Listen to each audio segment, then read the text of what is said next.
ever since the Odyssey came out, there's been a lot of talk about it. And before it even came out, people were losing their minds about the film. But I thought it'd be fun today to look at some of the response, because if you're not aware, the Odyssey is destroying at the box office.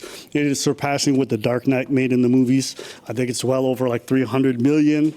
In 2 weeks, and I think internationally it's closer to like 600. So it's already passed its budget. It's doing fantastic, and it's looking like it's gonna hit some major marks. Okay, which for a movie with the themes that are involved, not always what you would expect, but that's the success level. Prior to the movie coming out, a lot of folks had so much to say. It was basically a giant culture war point where people were basically like, oh, it's going to be a flop. It's got a trans woman and or trans man in Elliot Page. It's got a black woman as Helen Troy. A lot of people were saying a lot. You guys can see here on the screen. 9 days ago, the Odyssey just broke the internet.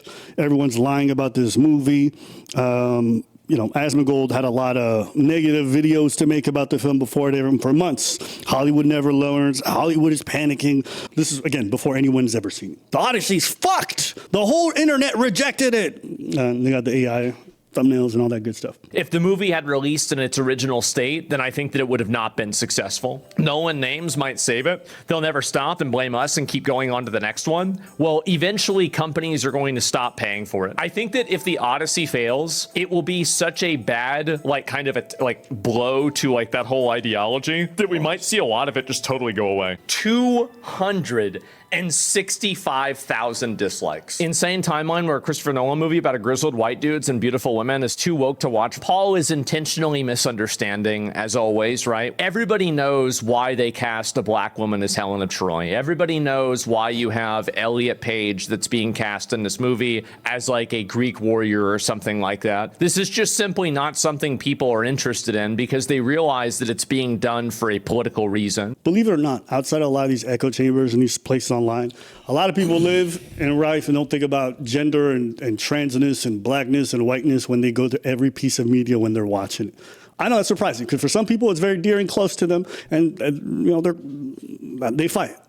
Most people don't care. Vast majority of the normies who I've talked to me about the film have not mentioned any of these points. So I just thought worth mentioning. Yeah, because I think they don't care. They don't care. If you go outside and touch grass, yes, people don't care. Going back to the poem and looking at, okay, what fuels all this? What's sort of there behind it? The golden rule of the idea that, treat others as you would be treated, the glue that binds society together. The more I thought about it, the more that became important. Mm-hmm. Society can only function with respect for strangers. It's a point of connection with this text of 3,000 years ago. It's crazy that you can say that about the Odyssey when everything in the Odyssey is the exact opposite of that. They're literally sailing across the fucking ocean to steal a bitch back. They raid a city, kill everybody in the fucking city, and then they go back home, and then obviously Odysseus is an asshole, so Poseidon's like, well, you're not gonna go back home because you're a fucking asshole. They sail away, and then you've got the hose trying to fucking get you to crash your ship. By hose, he's referring to the sirens. No. Just wanted to, give y'all the hood translation. One hoe that's there that keeps trying straight from the trailer park. Brainwash Odysseus, doesn't know what the fuck's going on, and then he gets back to his own house. There's a bunch of fucking foreigners there. Then he got back to his own house and he found out his wife Penelope was running the OnlyFans and was in the middle of a gangbang with all the suitors, and he said, yo, bun that. Then he killed her on some red pill shit. Hospitality is like the last value in the Odyssey. Okay, so I can't tell you guys how wrong that is. Even if you go read the original works, hospitality is incredibly important throughout the Odyssey. They mention it. Basically, the whole idea was you don't know if it's a god in disguise, so you're better off just being kind to folks. And it's also a matter of survival. Like I said last time, you live on a bunch of islands. There's no refrigerators. There's no Amazon. There's no fast food joints. Okay, you guys put yourselves in the actual place where you're at sea for dozens of days, and you need to be able to survive. You have to stop by places, and people are basically hospitable. They offer you what you need to make sure you're able to go on your voyage. Right. That was a matter of survival. But that was also in the original retelling. So when I hear this guy yap and he's got all this energy for this film and it's so clear he's not familiar with the material, that's what I know. It's very much just identity politics at the forefront of this. People are told they have to hate certain aspects, and so they'll justify it and they'll claim that they care deeply. They care, but you don't know the original story. You don't ever really care. This is just a political point. That's what bothers you? That he has so much energy to criticize this movie but not to clean his fucking toilet? I was gonna go pee. Yeah? What happened to your toilet? What? There's biggest dookie stain. No, there's not. Dookie stains. Damn. Yeah, I think that's worse. I'd rather someone doesn't clean their toilet than do this shit. Go read the original. It's 100% one of the central themes. His version of how he tells the story is very fascinating, actually, because I think.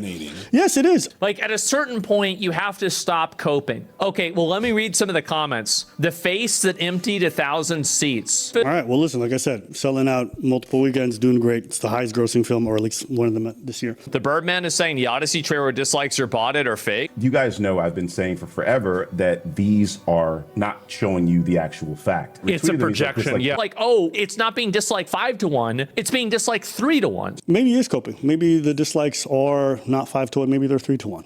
Sure. What does it matter? You know, we've come to the point where we think genuinely if a trailer comes out and it's got massive dislikes, it means the movie's going to flop.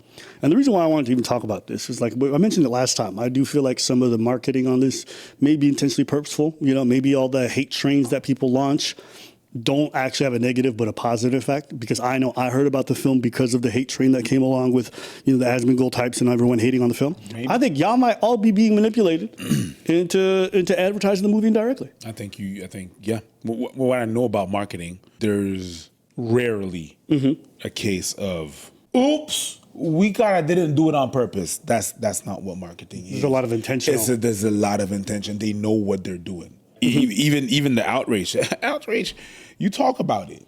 People are going to get curious. Why are you so pissed off about it? Yeah. So I think, yes, they are being psyoped into talking shit about it, and it's working wonderfully for that movie. That movie is making bank. It's making money. 100%. That's it. Let's say if I grant you there's very little to no bots, you know, which I don't believe, because I think we've all seen, remember with the whole Twitter update, and then they started showing the locations of a lot of popular hateful accounts? Yes. And then we found out it was like in India, they were pretending to be like these white women in like south of the states. Yeah. There's definitely bot farms and things involved in these. But let's say it's all real. What does it matter? If it doesn't translate to how the overall movie sells, if the movie is going to be critically acclaimed and also loved by a grand majority of the audience, what does it really matter? I think it's fine to look at this and say what is accurate. The movie's controversial to some degree. That some of the casting choices, not everyone's on board. I think that's generally true. But does that mean that's going to translate to a flop? Clearly not. And I think it's okay to look at that and be honest about that. Look how many people hate it. Look how many people like it. True. If it's 1/3 of the people dislike it and 2/3 of the people like it, but the 2/3 of the people liking it equals to billions of people, who gives a fuck? They sold to 1 billion people. No. They sold to 3 billion people. Yeah. 1/3 of that didn't like it. You think you think they're gonna view this as a flop? A flop, according to me, is when you spend so much money into doing something, into making something, and you're not able to recuperate your money. If you sell to 3 billion people something, and 1 billion didn't like it, I'm looking back at my pockets and my bank account, and ain't nothing flopping. And they're going to move the goalposts. First, it's going to be a flop. Yes. Now it's not as successful as this, not as successful as that. It's like, guys, it's okay. You guys thought this whole idea that because your community or a grand majority of the people and your part of the web hated it, it was going to flop. And now that's not the case. You have to make a new goalpost. People disliking the movie is fine. There's nothing wrong with that. The question is, like, all these trains that unfold, and the people were declaring it a failure before they've even watched it. People were declaring it a failure 6 months ago before a trailer ever came out when they saw the casting list. Like, everyone's very reactionary with a lot of this stuff. I appreciate the fact that people actually went to watch it and then made their reviews or made their opinions. But for the people who didn't, it's okay too. You don't have to pay money to watch a Nolan film or watch this film specifically. Look at me. I'm the Helen now. That's a good one. Yeah. They got all the jokes. I enjoyed them too. Rotten Tomatoes says The Odyssey is a 97% score. The raw JSON data proves that it's actually 56%. Out of the 886 active Rotten Tomatoes users who, at the time of this writing, navigated to the site on their own to write The Odyssey, 56% rated it positively. The current generated 97% score displayed so prominently is simply an artifact of a push notification pipeline heavily biased towards opening weekend ticket buyers. Okay, I read that and I thought that was interesting. I'm like, wait, are they presenting to the public numbers that are completely made up and fake. What they're talking about is that on Rotten Tomatoes, it's got very good reviews. It's got good reviews from the critics, and it's got very good reviews from the public, right? And I think so, like something above 90%. So he's saying that the raw data shows a drastically different score, which is closer to 50%. Now, what is the difference between those two scores and why there's a difference? Is it just them lying about the numbers? No. What they do is that in order to avoid people who are just leaving reviews that haven't watched the film, or if they have no way of really verifying it, what they're going to highlight or what they're going to prioritize are people who have confirmed to have bought a ticket and seen the film, and those reviews automatically get verified. I agree with this notion, mostly because there have been instances of people launching these campaigns where they're like, go mass review it, guys, and people who've never seen the film as part of like some kind of social media campaign are. But in the sweeping of that, you often get people who have seen the film who may have a good or a bad review, but because they don't confirm that they've actually watched the film, that's the issue. So when they're talking about push versus pull, the push aspect is that some people have apps where they confirm on a specific thing that they've bought a ticket and they leave a review on like a sister website or something similar, and that links often to Rotten Tomatoes. So people who went to go watch the film and had this set up, their reviews were automatically filtered in. Now, you could say there's selection bias there. There probably is. Because the people who are more likely to do this whole intricate process are probably people who are more likely to like leave these kinds of reviews or more concerned or interested in movies. You can find a lot of different reasons why there might be a filtering in numbers. But folks just looking at raw data of people leaving reviews anywhere on the internet without even confirming whether or not they've watched the film isn't a good way to judge whether or not the public likes it. Deciding whether the public likes a film they've never watched makes no sense. I want to see reviews of people who actually watched the film, personally. Now, still find to criticize the fact that this audience review is only based off verified users, but that's very different than saying Rotten Tomatoes is lying about the numbers. Does that make sense? It does, but they don't want to hear it. They don't care. He wants to hate the movie. Of course, because it's like a political thing. He needs to hate the movie. Yeah, fuck that movie. He seems to feel bad about being a warrior, and we never actually get to see him doing much warrioring, which I thought in a way was a bit of a shame. And I think that's one of the big challenges for Nolan. So if you don't know who this is, she's the one who wrote the 2017 version of the Odyssey. And when she wrote that, Nolan used some inspiration from her book, though he took from other places. She's actually not a fan of the film. Did she watch it? No, but she did review it, unverified. Has to make the protagonist a likable all-American hero, basing this on a poem where the hero is not necessarily motivated by being a nice suburban parent, but actually by, he wants glory, and he wants to get spoils from the sack of a city. So even she's criticizing it? That's funny. I like how he like criticizes film as like some degree of like feminist slop. And then when like a feminist, I guess, writer disagrees with the film to some degree, he's like, isn't that crazy that people have similar ideologies and they disagree? Isn't that funny? I was like, yeah, that's healthy. All the time. That's healthy. It's good that they disagreed on the vision of it because it shows that Nolan didn't use her adaptation as like a 100% thing, that he just used parts of it as inspiration. No, you're supposed to be with the team. Bro. If you're not riding, you're not dying. Greek mythology is interesting because it's so present in a lot of our media, whether it's like the Disney stuff that we saw or some of the shit shows like Hercules and Xena, or some of the video games like God of War. Like what? He just shattered on fucking Hercules and Xena was horrible. It was amazing. They were. Have you guys rewatched? It was great. All right, It doesn't hold up. I'm sorry. No, he caught it. He caught it. Kevin Sorbo was an amazing actor. Yeah. To be honest with you, Elliot Page was great in the film. Wasn't amazing in terms of acting, but, you know, did fine. Had a good part, did really good as one of the soldiers. And all the people losing their mind was really overblowing it. They didn't portray Elliot Page as this super masculine, just a brave soldier who died basically trying to sell a lie.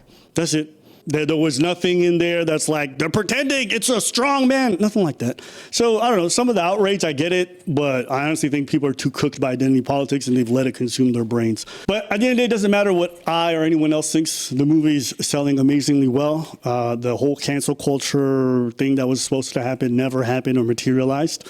And I would argue, this is like the point I wanted to end on the most, was just like, yeah, I'm only here or watching this film, I haven't watched it because, you know, people were fake outraged about the film. And it turned out to be a really great piece of media. I have talked to a lot of people, a lot of folks have different opinions, and I respect a lot of the difference from folks who've watched it and elucidate why they hated the film or didn't like certain aspects. But the online chatter, a lot of it's just nonsense. There's people, they want to hate something. Yeah. And they won't let it go. They make it 100%. a identity. It's my identity. I have to hate this piece of work. No, I think it's important. Are you cool? I think it's important we need to because have that. I think we've gone past the whole phase of like, cancel culture being effective or we're very aware of it. But some people still think that shit's real. I'm like, no, you're just too online brained. Y'all niggas need to get off the internet and go in real life because motherfuckers don't care about your culture war.